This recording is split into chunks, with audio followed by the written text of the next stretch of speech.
ከሚያዝያ 2017 ጀምሮ እስከ ሰኔ 30 2018 ድረስ 106 ማዕከላት በአካል ያሉ 3 በተንቀሳቃሽ 1 ዩኒፋይድ በድምሩ 110 ማዕከላት ተከፍተው በጣም ብዙ አገልግሎቶች እየሰጡ ያለበት ሁኔታ ነው ያለው። የእርካታ ደረጃው ስታየው ወደዚህ ማዕከላት መጥቶ አገልግሎት አግኝቶ የሚወጣ ሰው 98.8% ረግቶ የሚወጣበት ሁኔታ ተፈጥሯል ማለት ነው። ወጪ ይቀንሳል፣ ይሄ ጊዜ ይቀንሳል።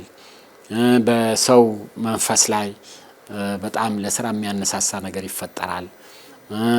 እዛ የሚያገለግሉ ሰራተኞቻችንም ዜጋን አክብረው አገልግሎት ሲሰጡ እነሱ ራሳቸው የሚደሰቱበት ሁኔታ ይፈጠራል።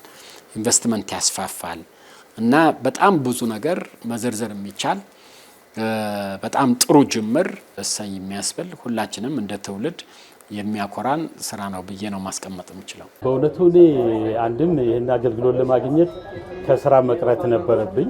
ከስራ ቀርቼ ቢሮ የሚፈልገውን ጉዳይ ለማስጨረስ ወረዳ ተመላልሼ ወረፋ ጠብቄ ነበር የሚስተናገደው።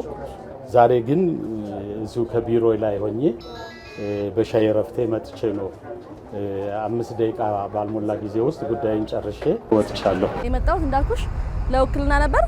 በዛውም ፋይዳዬንም አስተካከልኩኝ። ብዙ ቦታዎችን ከመሄድ ሰዓቴንም ቆጠበልኝ።